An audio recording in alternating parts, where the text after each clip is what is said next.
ที่นี่เป็นพื้นที่ราบลุ่มเนาะด้านหน้าติดริมแม่น้ำเจ้าพระยาทั้ง6หมู่บ้านด้านหลังอบล้อมด้วยแม่น้ำสะแกกังเพราะฉะนั้นเรื่องการแก้ปัญหาเรื่องอุทกภัยเนี่ยถามว่าที่นี่ป้องกันได้ไหมไม่มีทางป้องกันเลยครับจะเจอปัญหาเรื่องอุทกภัยว่าจะป้องกันไม่ให้น้ำท่วมเนี่ยยากเย็นมากคงป้องกันไม่ได้แต่เราต้องยอมรับสภาพแก้ไขปัญหาโดยปรับตัวเอง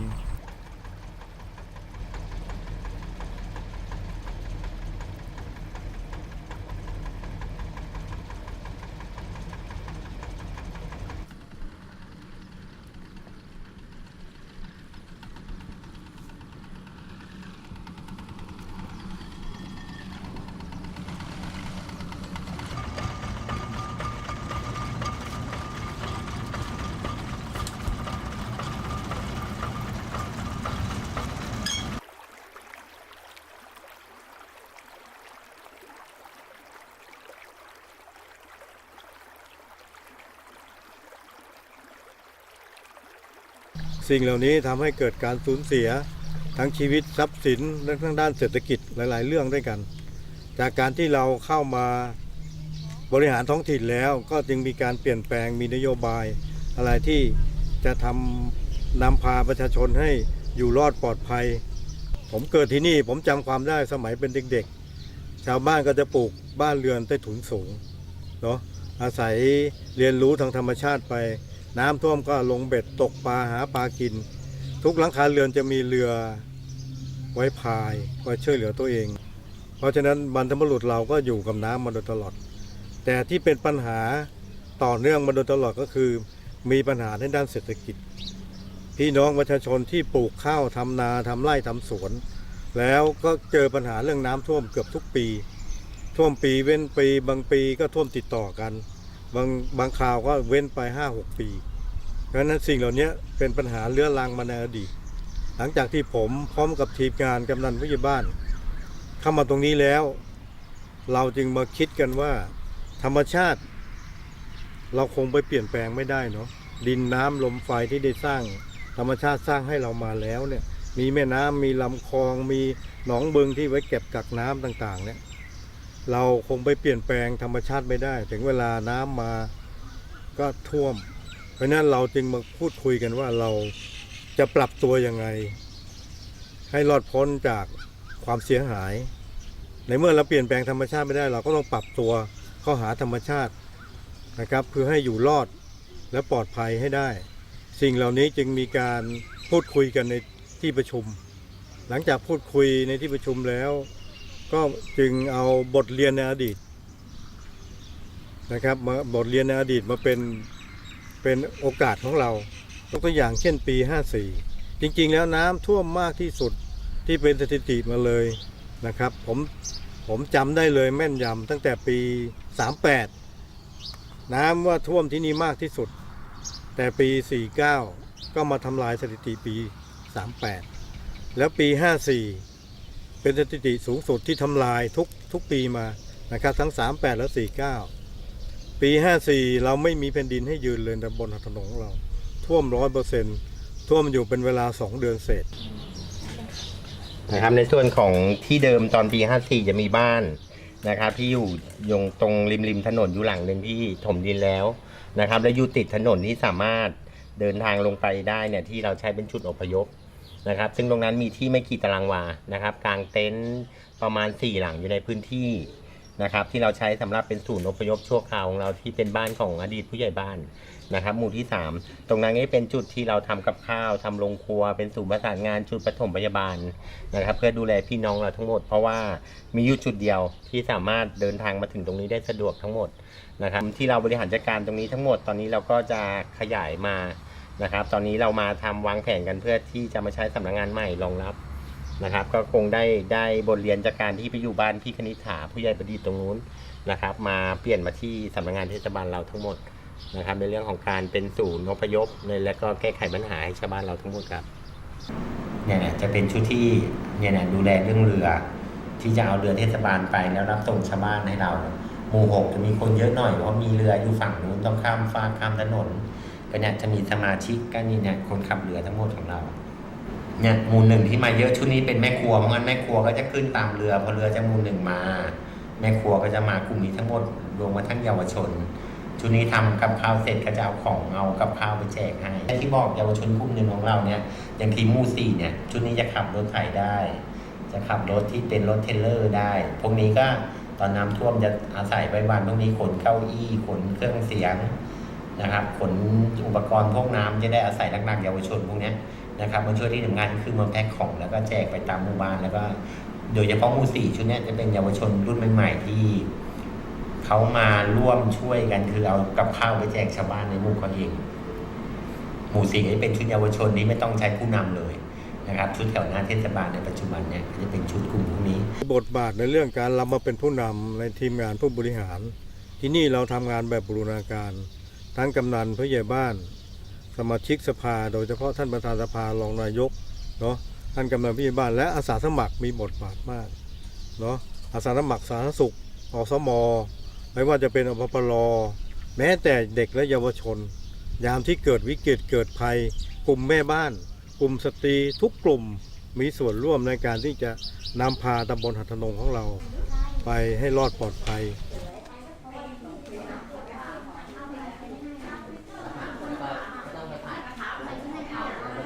ชื่อนางสุวรรณาพรประเสริฐผลนะคะตำแหน่งนักบริหารงานสาธารณสุขระดับต้นก็ถ่ายโอนจากกระทรวงสาธารณสุขมาอยู่กับท้องถิ่นปีนี้ปีที่ 10มาขึ้นตำแหน่งผู้อำนวยการกองสาธารณสุขและสิ่งแวดล้อมเทศบาลตำบลหัทนง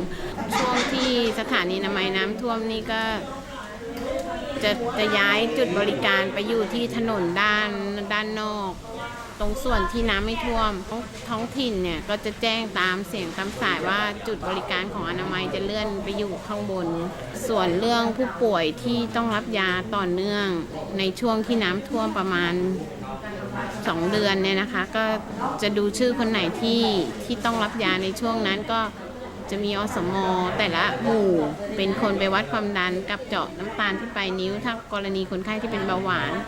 แต่ถ้าคนที่เป็นหนักพี่ก็จะเป็นคนลงเรือไปที่ถึงบ้านอีกทีหนึ่ง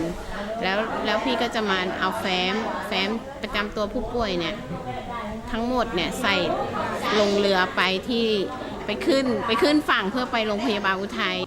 แล้วก็นัดกับทีมแพทย์พยาบาลที่รับผิดชอบของตำบลเราเนี่ยมาช่วยในเรื่องการสกรีนคนไข้มีปัญหาเรื่องเดินทางลำบากค่ะบางบ้านก็คือเหมือนต้องปีนหน้าต่างกันเข้าไปอ่ะ มันไม่มีกระไดนะคือมันจะท่วมมิดหมดเลยก็จะต้องมีช่องน้อยๆก็จะต้องลอดกันเข้าไปเอายาให้ผู้ป่วยถามเรื่องสุขภาพอะไรอย่างเงี้ยจิตใจด้วยสภาพจิตใจเขาไม่ได้ด้านสุขภาพอย่างเดียวทางด้านจิตใจไปดูแลช่วยให้กำลังใจส่วนเยอะได้เยอะ ด้านกำลังใจได้เยอะบางทีคนหมดหวังเราก็ไปดูแลไปพูดเขาก็แบบฮึดสู้ขึ้นมาอยากให้ตัวเองหายอะไรอย่างเงี้ยแบบจิตใจนี่ได้เยอะมากทางด้านจิตใจสุขภาพท้องถิ่นก็เลยจะรู้ว่าในท้องถิ่นของตัวเองเนี่ยมีคนไข้หลายกลุ่มและมีกลุ่มไหนบ้างที่ต้องดูแลพิเศษในช่วงน้ำท่วมฉะนั้นเรื่องน้ำท่วมนี่การสาธารณสุขนี่จะไม่ขาดแคลนจนคนไข้บอกว่าโอ๊ยเจอหมออนามัยกับหมอพยาบาลเนี่ยบ่อยมากบ่อยกว่าเกือบทุกหน่วยงานที่ไม่ได้คุยนะพูดจริงๆจะเป็นอย่างนั้นจริงๆก็เลยคิดว่าที่นี่ท้องถิ่นจะมีส่วนอย่างมากในการที่จะดูแลสุขภาพผมผู้ใหญ่เกียรติศักดิ์ศรีแจ่มผู้ใหญ่บ้านที่5ตำบลหัทนงอำเภอเมืองจังหวัดอุทัยธานีโอ้ช่วงปี54ก็ตอนนั้นได้เป็นผู้ใหญ่บ้านได้ไม่กี่เดือนแล้วเนาะก็มันท่วมเยอะปีนั้นก็จุดบัญชาการเลยก็จะไปอยู่ที่หมู่3เทศบาลก็จะนำพนักงานเนาะพวกกองสาธารณสุขพวกกองช่างไปรวมอยู่ที่จุดที่หมู่3มันจะเหลือพื้นที่อยู่ไม่กี่ตารางวาทางด้านกองช่างเราก็ก่อนน้ำท่วมเนี่ยก็จะเป็นการเตรียมการเรื่องหนึ่งสถานที่อพยพคนเตรียมเรื่องเต็นท์เตรียมเรื่องไฟขณะน้ำท่วมก็ต้องอำนวยความสะดวกในเรื่องการแจกของทุกอย่างเตรียมสถานที่ติดตั้งเครื่องเสียงกางเต็นท์เตรียมสถานที่แจกของให้ทางท่านนายกนะครับแล้วก็ต้องมาทำงานทุกวันตั้งแต่วันก่อนน้ำท่วมยันจนน้ำลง 3 เดือนถึง 4 เดือนแล้วก็มาทำงานทุกวัน พอช่วงนั้นก็จะเฝ้าระวังกันผัดเวรกันตลอด 24 ชั่วโมงทั้งกลางวันกลางคืน ส่วนใหญ่ก็จะไปอยู่ที่จุดพักพิงก็ประสานงานเพื่อประชุมหารือกันในแต่ละวัน ส่วนใหญ่ก็จะประสานกันไปรับของ เพราะจาก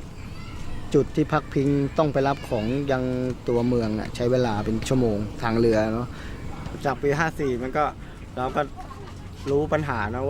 ว่ามันเกิดตรงปัญหาตรงไหนอะไรยังไงเราก็ได้กลับมาปรับปรุงประชุมหารือกันว่า ถ้าเกิดมีเหตุการณ์อย่างนี้อีกเราจะปรับปรุงยังไง คือเราจะหาจุดที่ว่าปลอดภัยที่สุดสำหรับการอพยพข้าวของสิ่งของอะไรเงี้ยพวกสัตว์เลี้ยงพวกอะไรเนี่ยไปอยู่ในที่ปลอดภัยเพื่อลดปัญหาการสูญเสียให้ได้มากที่สุดแหละก็คือการช่วยเหลือก็จะแจ้งเตือนประชาชนเรื่อยๆเนาะก่อนช่วงฤดูฝนช่วง ก็ มันก็ค่อยๆท่วม มันจะท่วมขึ้นมาเนี่ยมันก็ทางนู้นเขาจะประกาศว่าน้ำเริ่มท่วมในที่ทางเทศบาลเขาจะบอกเลยให้เตรียมตัวน้ำจะขึ้นมา น้ำเหนือ ให้เตรียม ก็บอกแล้ว ให้เตรียมเก็บ มา ให้เก็บของที่มันจะเสียหายนะเขาประกาศตลอดเวลาเพราะน้ำเริ่มท่วมเขาจะประกาศตลอดผมก็จะถือว่าเสียงตามสายของเทศบาลมาแล้วก็เตรียมกันละเห็นเขาบอกว่าน้ำจะขึ้นมากันนะเดี๋ยวว่าให้เตรียมเก็บของก็ขึ้นมันก็ขึ้นมาเรื่อยบางทีขึ้นศอกนึงต้องให้ไปอยู่โน่นไปรับทิ้งก็ต้องเอาเรือหางเล็กๆเรือน้องวิ่งเทียบโน่นหลังคาเนี่ยขึ้นหลังคา กินราคาไปอยู่ชั้นบน ลำบากเหมือนกัน แต่สบายที่ว่าทางเทศบาลเขาไม่ทอดทิ้ง จะดูข่าวตลอดจากทางราชการนะเนาะว่าน้ำทางเหนือจะมาปริมาณเท่าไหร่ผ่านณจุดเขื่อนเนี่ยเท่าไหร่น้ำจะขึ้นวันละเท่าไหร่ก็จะสังเกตดูตลอด ว่าจุดไหนที่น้ำจะล้นตลิ่งก่อน ก็จะแจ้งเตือนให้ประชาชนเตรียมเก็บข้าวของอะไรเงี้ย ผมรักยายเอื้ออยู่ติดแม่น้ำเจ้าพระยาแต่เป็นบ้านชั้นเดียวก็เราก็เตรียมเก็บของก่อนที่จะท่วมเลยรู้ตัวก่อนไงแล้วเราเตรียมตัวไว้ก่อนเก็บตัวแล้วก็ขนขึ้นถนนใหญ่แล้วก็เตรียมพร้อม แล้วนี่มาแค่นี้น้ำเนี่ยมาแค่นี้ก็ไม่เก็บอะไรละปล่อย แต่ทำแพ้เขาไว้นู่น ทำแพ้เขาไว้ ยังไม่ได้เอาออกเลยแพ้น่ะ เตรียมไว้เลย เตรียมไว้เลย น้ำขึ้นก็ขึ้นตามน้ำลงก็ลงตามน้ มันก็จะไปไหนมาไหนลำบากหน่อย เพราะว่ามันไปลำบากน้ำท่วมหมด เวลาจะไปไหนทีก็ต้องขึ้นรถก็คือต้องขึ้นเรือออกไปก่อน เพื่อไปเจอถนน แล้วบนถนนก็น้ำท่วมอีกก็ต้องนั่งรถไถกันไปอีกที่หนึ่งคือที่เขาอพยพคนที่เหมือนศูนย์อพยพอะค่ะแล้วจะมีเรือของพวกปพกับของที่เขาบริจาคเรือเป็นเรือใหญ่แล้วก็ตอนนี้ก็ต้องเรือท้องแบนก็จะต้องมีคนขับเรือขับไปรับของเราเหมือนอันเนี้ยต้องไปรอรับเอาของลงแล้วช่วยเอาของขึ้นเรือเพื่อมาส่งที่เราที่นี่อีกที ำพอดีเรือเขาต้องขับไปขนของขนอะไรที่นู่นเพราะของแจกเขาจะมาจากทางนู้นครับเรือ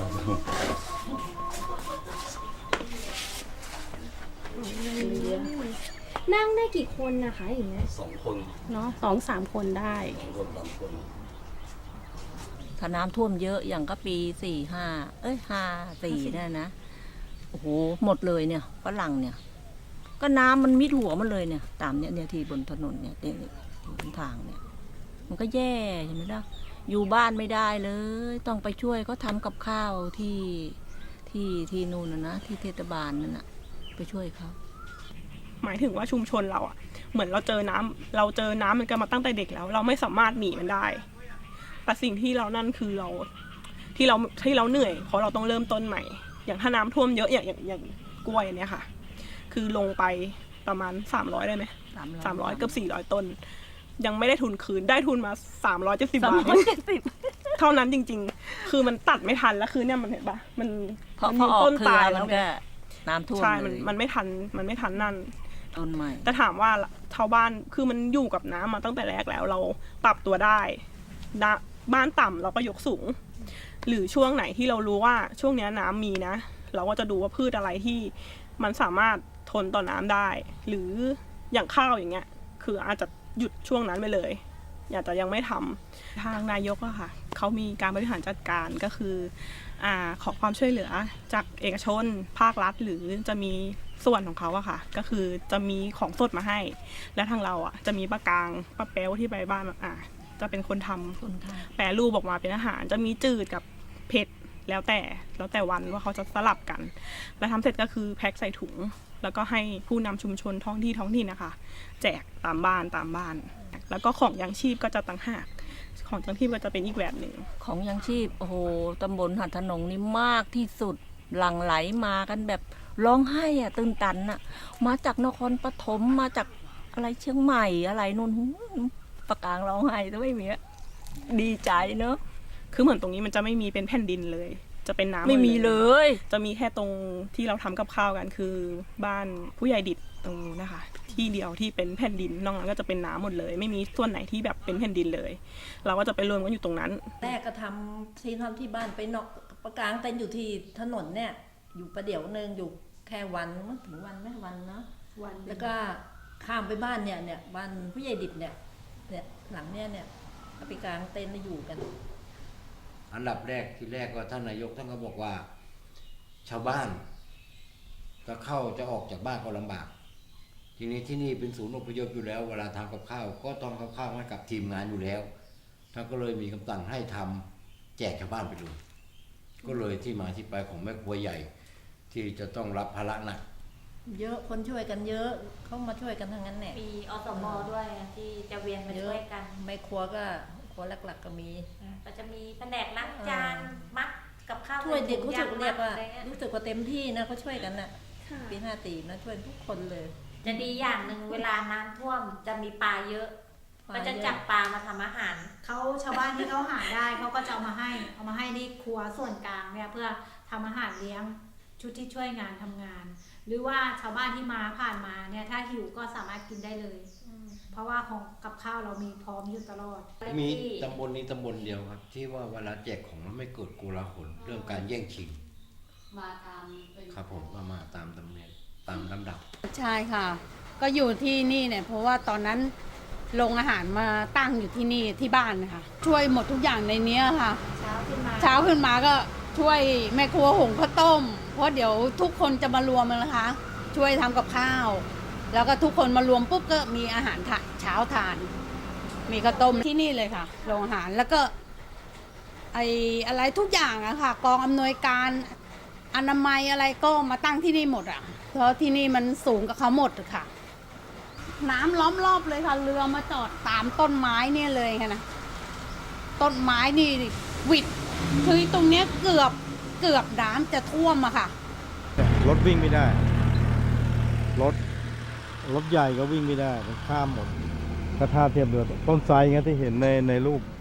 ต้นไทรต้นนี้เนี่ยเป็นทะเลสาบเลยขาวตลอดท่วมแบบมีแผ่นดินให้ยืนแค่ตรงเนี้ยนิดเดียวแล้วก็น้ำก็เริ่มที่จะเข้าไปพื้นที่แล้วพอดีช่วงนั้นเริ่มพอเข้าไปท่วมประมาณสักฝ่ามือก็ลดลงถือว่าจุดสูงสุดอันนี้เป็นศูนย์อพยพศูนย์ช่วยเหลือผู้ประสบภัยอยู่ที่นี่ทั้งหมดของที่ได้มาไปไว้ที่วัดไปไว้บ้านหลังสูงแล้วก็ใส่รถบรรทุก6 ล้อไว้คันก็หมดสต็อกเอาไว้รวมไว้ให้พอชาวบ้านแล้วก็แจกลำบากแต่ก็ต้องอยู่ให้ได้เนาะมันเป็นวิกฤตที่เกิดขึ้นธรรมชาติจากภัยธรรมชาติแล้วก็ปรับตัวช่วยกันมีคนมาบริจาคใช้บริจาคพวกอาหารต่างๆเนี่ยอย่างเช่นนายกเผด็จบริจาคอาหารเครื่องสดแล้วก็ตามตำบลต่างๆเขาก็บริจาคพวกผักอะค่ะเอามาให้เราก็ทำอาหารเลี้ยงทั้งหมดในตำบลเลยค่ะทุกคนแม่บ้านสตรีนี่มาช่วยกันประกอบอาหารแล้วก็จะมีผู้นำพอเสร็จแล้วผู้นำก็จะมา อยู่ที่นี่แล้วอยู่แล้วค่ะแล้วก็เอาอาหารไปแจกตามบ้าน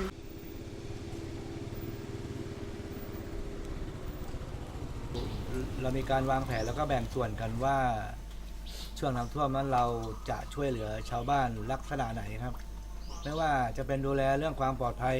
แรกก็มีการคุยกันประเภทนี้ก่อนแต่แล้วเราก็แบ่งฝ่ายว่าใครจะทำหน้าที่อะไรแต่ละฝ่ายแต่ละคนที่ถนัดครับอย่างส่วนผมเองครับคือผู้ช่วยนี้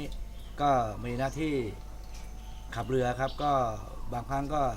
เอาชาวบ้านไปรับของที่ส่วนจุดรวมที่หมู่สามครับเพราะว่าเรามีจุดอพยพอยู่ที่จุดหมู่สามหมู่ที่สามพัทนงก็มีการจัดระบบเรื่องการส่งอาหารครั้งแรกผมก็ใช้โทรศัพท์กับวิทยุสื่อสารก็มีเครื่องแรงอยู่ก็มันก็ไม่โอเคครับมันเสียค่าใช้จ่ายสูงคิดอยู่นานครับจะได้ตัวนี้ขึ้นมาก็ใช้นกหวีดเป่า 3-4 ครั้งว่าคือ3-4 ครั้งนั่นคือกับข้าวมาใกล้จะถึงแล้วเป่าอีกครั้งหนึ่งก็กับข้าวใครก็ออกมารอครับแต่ละจุดบางที่อาจจะมาลำเดียวก็ได้ตัวแทนของในกลุ่มนั้นครับผมก็มีหน้าที่ไม่ได้ก็พายเรือออกไปค่ะครับถึงอยู่กับน้ำอย่างมีความสุขในช่วงนั้นถามว่าเหนื่อยไหมครับแต่ผมว่าเหนื่อยแต่มันก็มีความสุขดีครับก็ทำให้ชาวบ้านอยู่อย่างไงแบบว่าแบบไม่ทุกข์นะครับก็ว่าการกินอยู่แล้วแต่นะเราสามารถดูแลควบคุมกันได้ดีครับถือว่าน้ำท่วมแล้วว่ามีการอิ่มกันทุกคนทุกครอบครัวเลยค่ะดีมากตอนนั้นผมยังไม่ได้เป็นนะครับผมก็เป็นชาวบ้านแต่ก็ไปช่วยเขาเป็นอดีตกำนันบุญเลิศสังบินอยู่แต่ก่อนนะครับเป็นกำนันอยู่ผมก็ไปช่วยขับเรือรับของที่อุทัยครับขับเรือไปจากที่ศูนย์อพยพนะครับประมาณ45 ทีขาเดียว45 ทีแล้วไปรับของกลับมาที่ศูนย์อพยพพอกลับมาเสร็จก็มาทำพวกกับข้าวอะไรรวมกันเป็นกลุ่มอะไรครับแล้วก็เอามาแจกชาวบ้านทุกวันนะครับประมาณสักบ่าย3 โมงอะไรเงี้ยจะนัดชาวบ้านไว้เลยครับอย่างหมู่บ้านตอนแรกเรือยังไม่มีครบทุกบ้านตอนนี้เราก็สามารถซื้อเรือให้ชาวบ้านครบทุกครัวเรือนแล้วครับถ้าเกิดน้ำมาอีกครั้งแล้วคงจะแค่ว่ามันมีเรือใช้ทุกบ้านนะครับครอบคลุมทุกครัวเรือนเนี่ยก็จะเลี้ยงทำกับข้าวเลี้ยงกันแล้วพอตอนเที่ยงก็จะมาครั้งนึงมาแจกในตอนเย็นอีกครั้งวิ่งเรือมาแจกเลยคือว่าเขาก็ยอมรับกันว่าตำบลไหนไม่เหมือนตำบลพัทนงครับนายกก็ดีครับเดี๋ยวเจอนายกบางอย่างโอ้โหคือว่าจะทำจริงๆนะคนที่ว่า ที่ได้มานี่แกจะไม่เลยมีแต่ให้นายกคนนี้ลูกน้องที่นั่นมันบอกนายกผมไม่พอเงินส่งรถเอาไปเลยนายกทำนาไม่ได้ยานายกทำนานะไม่ได้ทำอะไรเลยนายกแกทำนา100 กว่าไร่คือว่าแกไม่นั่นเป็นกันเองหมดก็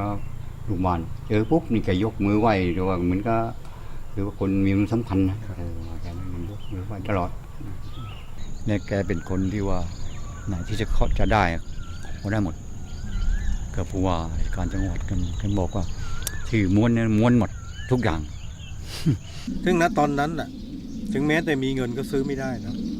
สิ่งเหล่านี้ขาดแคลนหมดเพราะน้ำท่วมแผ่ขยายไปหลาย10 จังหวัดมากนะครับเราก็โชคดีได้องค์กรเอกชนก็ได้ของปภ.มาช่วยเราจะมีเบอร์โทรศัพท์ของคนที่เคยมอบถุงยางชีพที่เคยมอบอุปการะให้เราสิ่งเหล่านี้เราก็จะประสานไปเรื่อยๆนะครับหลายส่วนด้วยกันได้รับความเมตตาตรงนี้เฉพาะชุมชนมีความรักความสามัคคีซึ่งกันและกันเราจึงนำพาหาทนงให้อยู่รอดปลอดภัยมาได้แล้วก็สิ่งสำคัญที่สุดก็คือข้าราชการพนักงานลูกจ้างทุกคนทำงานทุ่มเทให้กับพี่น้องประชาชนนี่คือเป็นความรู้สึกที่เรามีกำลังใจบางครั้งเราทำงานเหน็ดเหนื่อยชาวบ้านมาให้กำลังใจเราเสียสละมาช่วยเหลือเราเนี่ยทำให้เราต้องทำงานหนักขึ้นแล้วก็เราก็มีกำลังใจที่จะต่อสู้เพื่อพี่น้องประชาชนของเราให้อยู่รอดปลอดภัยต้องอยู่กับน้ำให้ได้อยู่อย่างไรให้ปลอดภัยอยู่อย่างไรให้มีความสุขนี่คือหัวใจของเรานะครับ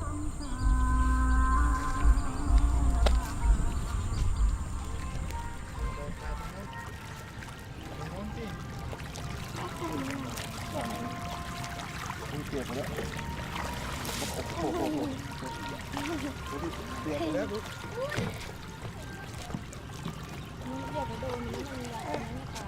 เดี๋ยวถ้าแกะไม่ได้เลยไม่อยากก็ไม่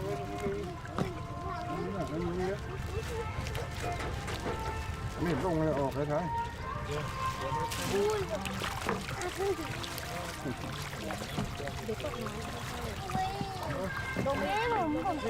เปียกมันไม่เชื่อ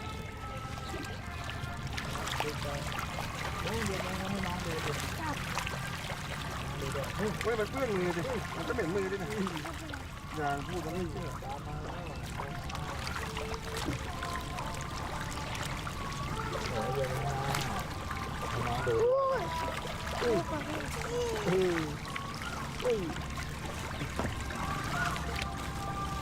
บอกเลยทำไม่ดี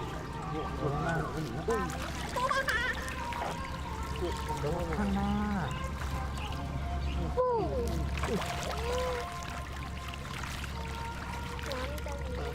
นั่นน่ะต้อง